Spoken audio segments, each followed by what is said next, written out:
Welcome to Sea of Tranquility, and tonight we are here for yet another episode in the newly revived album homework assignment. So I want to welcome Scott Berry. We have teamed up together to entertain you and hopefully turn you on to some records that you may want to check out. Now, it just so happens, ladies and gentlemen, that both of these records are released in 2025. I've talked to some people like Really? Anthony Ferraro, and they've turned people onto like something that's older.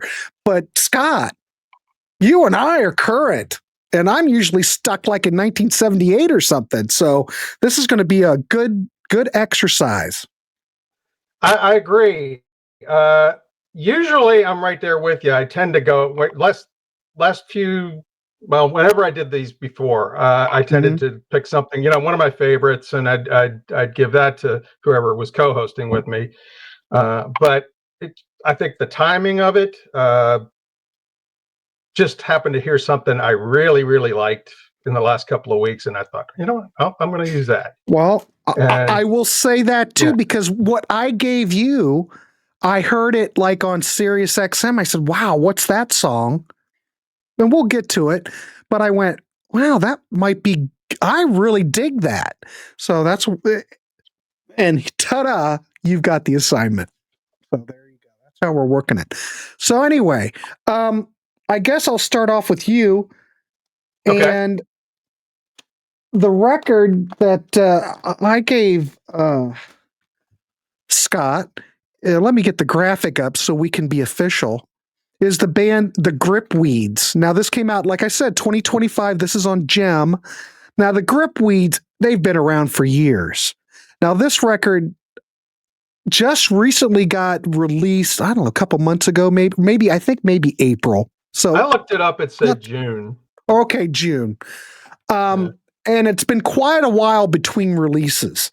So, but again, like I said, I heard a track on Sirius XM. I heard the opening track, Soul Bender, and I went, wow, I dig it. So here we go. Album homework assignment. Scott, take it over. Okay. So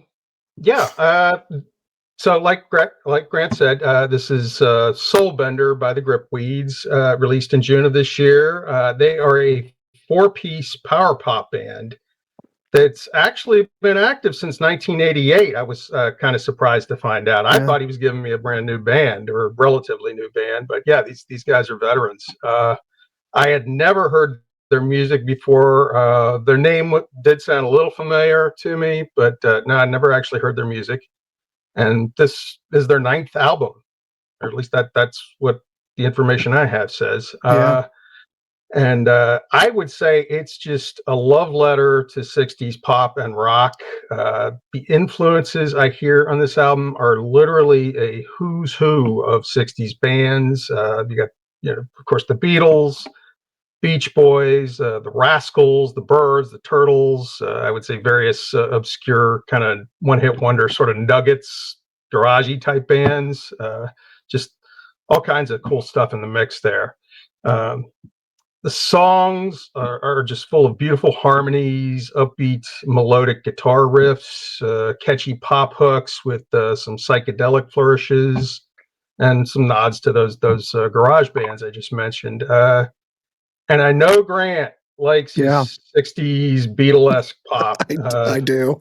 Pet Sounds style productions. And all of that is here.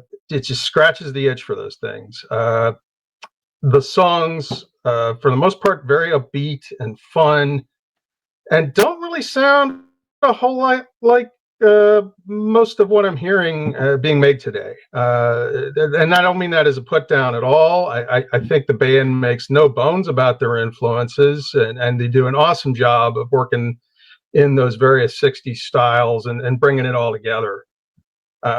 That opening riff on the title track, immediately makes me think of Wild Thing by the Troggs. But only for a second.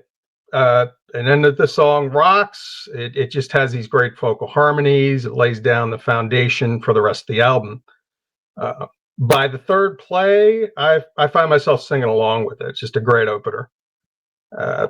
Flowers for Cynthia. That one I think that one has a little more of that Beach Boys kind of vibe to it. Again, they really hook you in with those harmonies. Um, on Promise of the Real, we get some nice male and female vocals trading off between the two singers, Kurt Ryle and Kristen Pennell. I believe it was Kurt or possibly his brother. I see they both do vocals. Yeah. You know which one it is on that? I don't know. Okay. Very uplifting track. Conquer and Divide, I would say that's a very beat-driven track. Drumming is very infectious. And I'd say it's also one of the more guitar-oriented tracks on the album. Awesome riffing.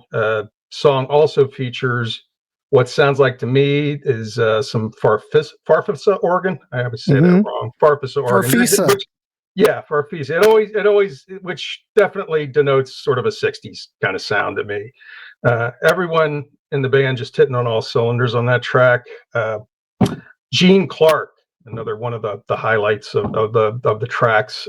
Gene Clark, Broken Wing, as one might expect, has a strong Byrds feel to it, and both in the vocals and in the style of the guitar playing. I just love it. Great track. If You Were Here, Kristen sings lead on this one, and I really like her voice. I wouldn't have minded her doing a couple more tracks on the album. I do like her vocals. Wake Up Time, that one features just some more spectacular riffing from guitarist Rick Ryle. He's an excellent guitar player. Just very melodic. He does some great soloing here and there. And then the closer, Love Comes in Different Ways, opens up with this very majestic sounding organ intro, but then it transitions into that more sort of catchy, uplifting Beatlesque pop melody and vocal harmonies, and great way to finish the album. And I would say, Grant, I really did enjoy this album. I could see where maybe some might consider it maybe just a little too retro sounding and therefore maybe lacking in originality. But I think that the band combines their influences in a unique fashion, and this music they make this music their own in a way that's I would say rewarding and refreshing to the listener. You know, they're not just, you know, I would say the songs, it's not like, oh, well, this is Strawberry Fields or this is God Only Knows, or, you know, it's not like they're just covering songs or making it sound exactly like a song they know. You know, it has a feel, but they're doing their own thing, I would say. Right. Yeah, if you kind of took this, well, maybe if you took this record and dropped it back like in 1967, it might fit. But it's got that sort of lost album sort of feel to it, you know. Like,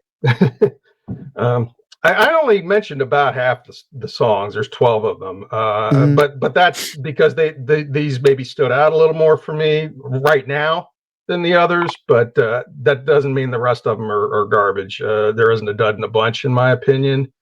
The songs are very well sequenced, and the album just has a nice flow to it.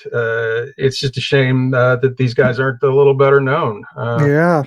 Yeah. But thank you very much for making me aware of this. Sure. This very talented band, it's a great album, and I'll definitely be tracking it down, getting a physical copy, and maybe at some point I'll even dig a little further into their back catalog.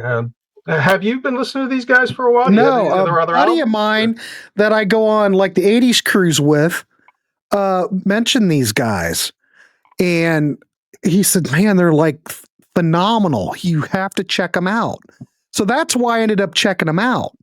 And then when I was listening to like some serious satellite radio, one of the tracks, this track popped up, the opening track here. And I just was captivated by it. Yeah. So that, you know, it's just kind of one of the things that I've been listening to lately that I thought, well, why not spread the love? You know, maybe Scott Berry might like this. I don't know. You know, well, there might not be everybody. You picked a good one for me. it's might not be everybody's cup of tea, but I think that the gripweed, very high quality. If you like the birds, you like the yard birds, you like the animals, you like that whole era in the 60s, the British invasion, Maybe a little Beatles, bit of Beach kinks Boys, in there. Kinks, excellent. Throw a lot of kinks in there. This might be up your alley. And the fact that somebody is still out there waving that flag and playing stuff like this, I think it's great. Yeah, it's kind of interesting that we both picked new stuff, because particularly in the absence or the hiatus right now of Review Crew, so this sort of serves as both an album homework assignment and kind of a review crew of a couple of new albums. Yep. Sort of in reverse, I agree 100%. But, as this is retro, tell everybody, what did you give me, though? What was my assignment? The one I gave you, and this band is so new to me, I'm not even 100% sure I'm pronouncing their name correctly. It's D. Spitz. This Spitz. German. It is German. I believe it means the point. I don't know I know D is D, but I don't know what. But it's called Something to Consume. And this is their debut album. And I just got it like 2 weeks ago. Maybe 3. It might be more like 3 now. But I have been playing it just incessantly. This one it's got this great punky vibe.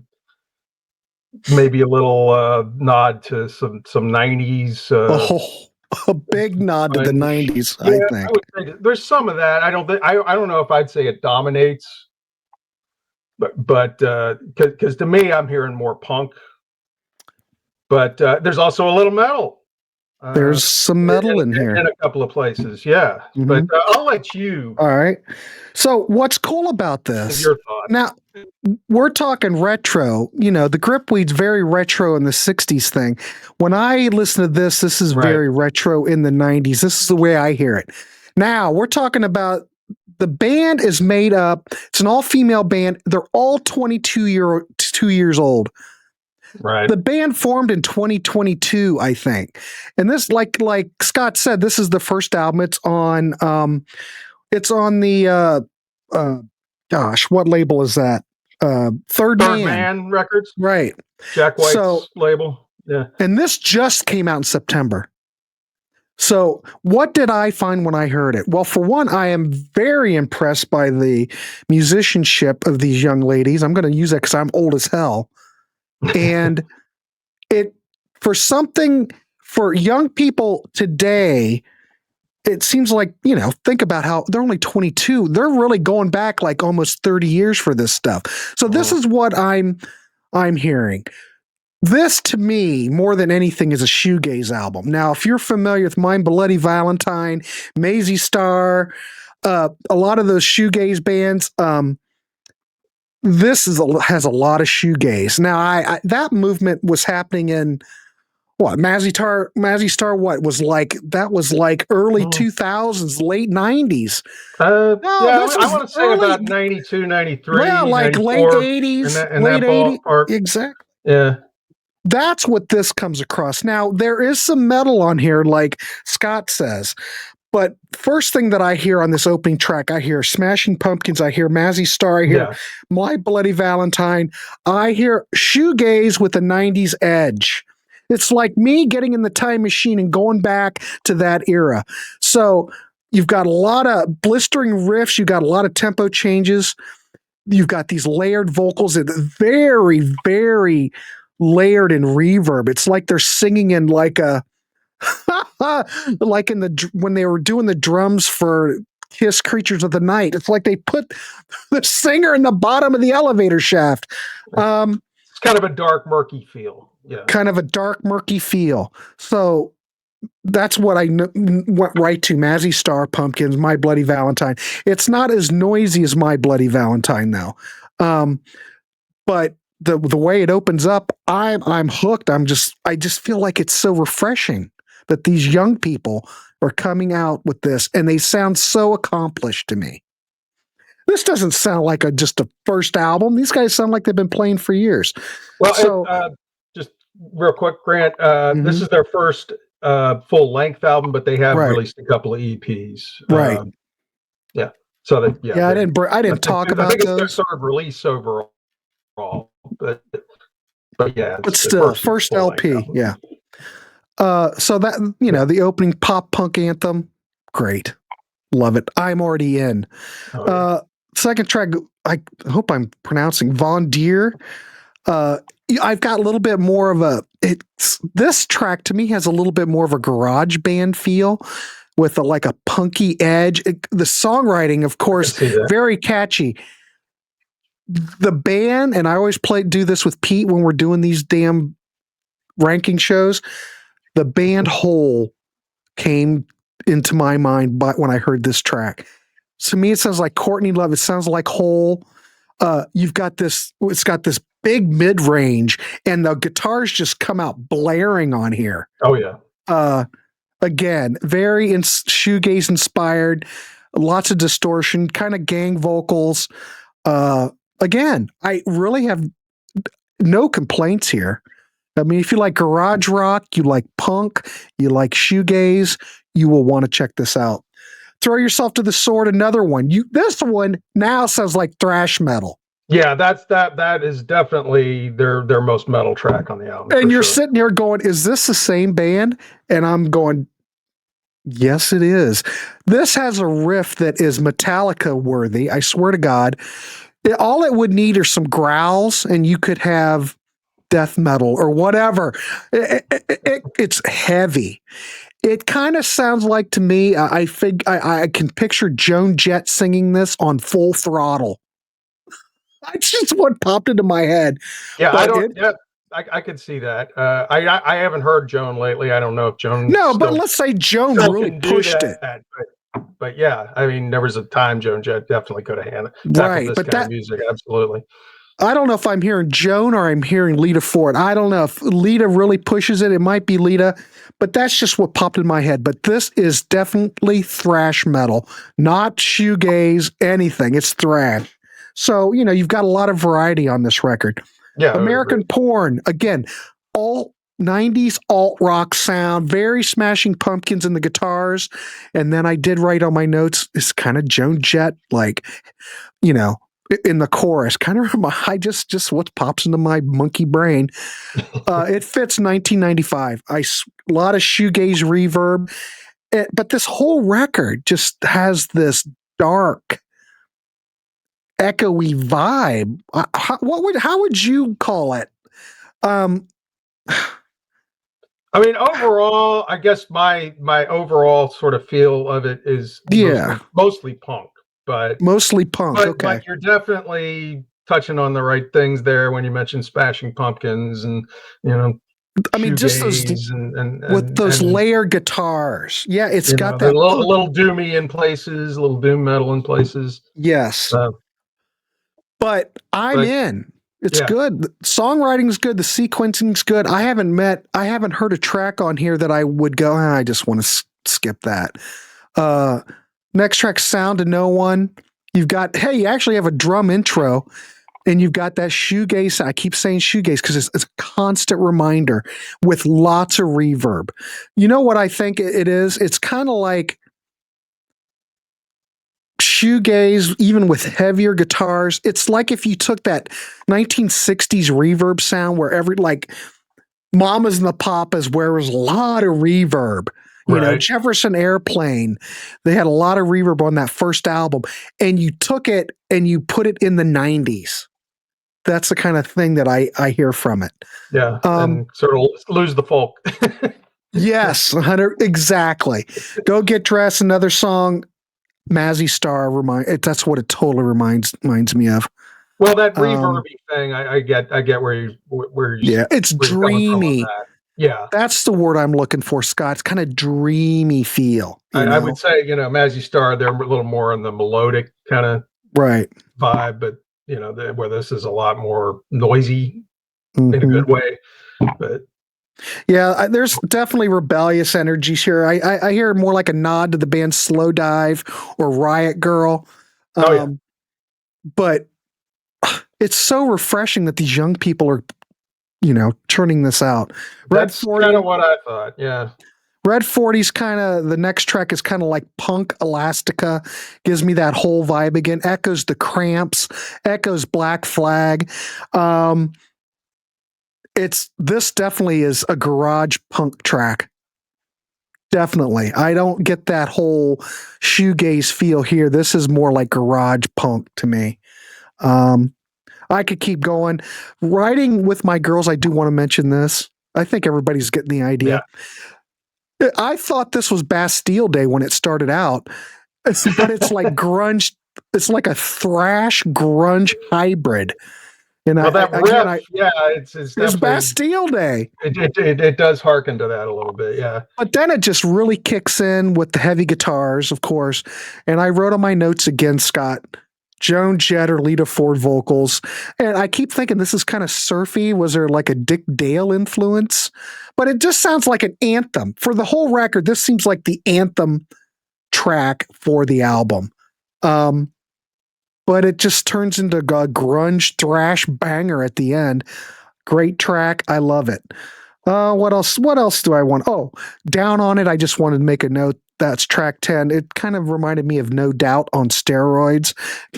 That gave me that whole vibe. And I wrote on my notes, the women seem awfully angry. I can see that. But it's a lot of early 90s. Sometimes you need a little anger, You do. I love this record. I will return to it. I bought it once we had the assignment. I'm in. Nice. I just went, well, I figured if you're going to recommend something, Scott, it's good enough for me.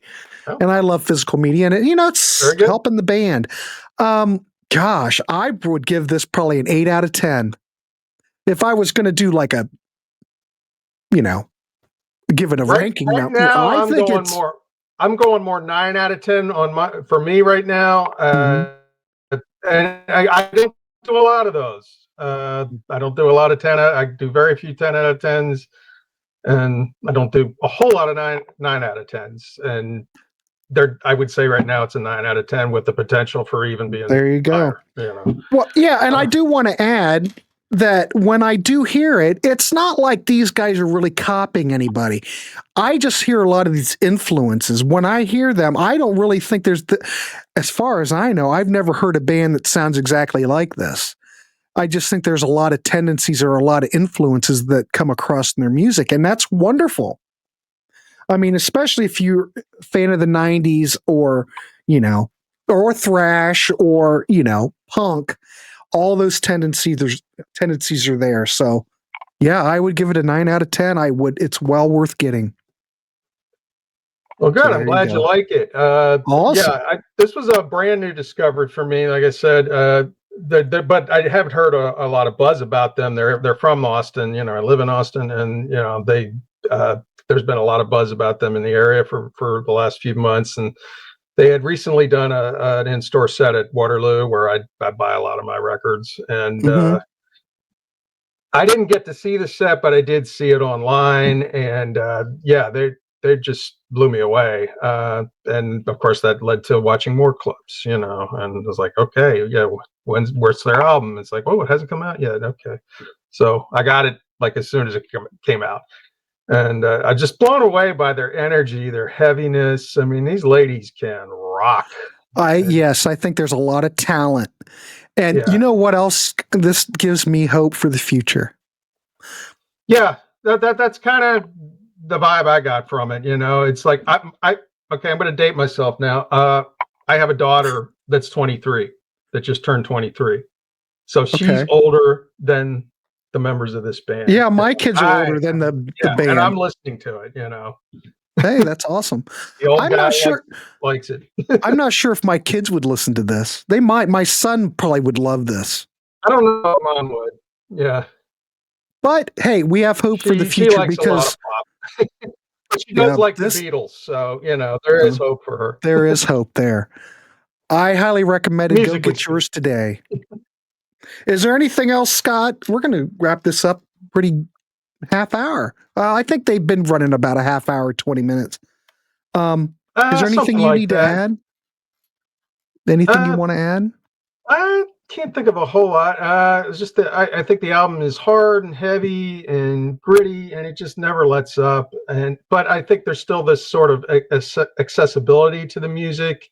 Mm-hmm. And for me, I think that it will easily make my top 5 for the year. That's how much I like this album. It just hits that sweet spot for me. And production wise, it Yeah. kind of makes me think of Nirvana's Nevermind a little. Not that they sound like Nirvana, but Right. meaning it takes this loud, heavy, gritty, sort of uncommercial music, or what was then uncommercial music, and it makes it sound more accessible, but without compromising. Mm-hmm. Yeah, I, I'm with you. I love the production on it. yeah, absolutely. I think the production Absolutely. is top notch. Mm-hmm. It's great. So I do appreciate you recommending this. This was Cool. I'm glad you wonderful. like it. Oh, I love I it. wasn't sure, if this was going to be up your alley or not. I don't see you cover a lot of heavy stuff on your own channel. I mean, I'm sure you do listen to some Well, that's stuff here and because there. we do a lot of that on Contrarians. I have to do something different. Yeah. Well, I understand you got to mix it up. And we mixed it up. I mean, you gave me something more poppy and melodic, and I gave you something heavier and Well, this is heavier and melodic. yeah. The songs on here are it is very melodic in memorable. places. Yeah, Yep. absolutely. All right, cool. Well, there you have it, kids. Grip Weeds, there's the graphic, and Spitz. So go get yours today. All right, I guess we can wrap this dog up. I'm going to do my best Pete Pardo ending. So here we go. All right, kids, and visit us on the web at www. See, I can't do it like Pete. And visit us on the web at www.sea. How do you even do this, Pete? And visit us on the web at www.seaoftranquility.org. We're on Facebook, we're YouTube, we're on Instagram all the damn time. Please subscribe if you haven't already and click that notification bell so you get alerted for all of our content as we post. And please do hit that like button before you leave. Also down below, get the links to our Ko-fi page and for channel donations, our merch page, our Cameo page, and the Sea of Tranquility membership options all down there. Thanks for your support, folks. Greatly appreciate it, and we'll see you soon here with more stuff. I'm Grant Arthur, and this is, go ahead, Scott. Do your sign off. Scott Barry, ladies and gentlemen. So go out and check this stuff out. That's right. All right, everybody. We'll see you. Keep it clean.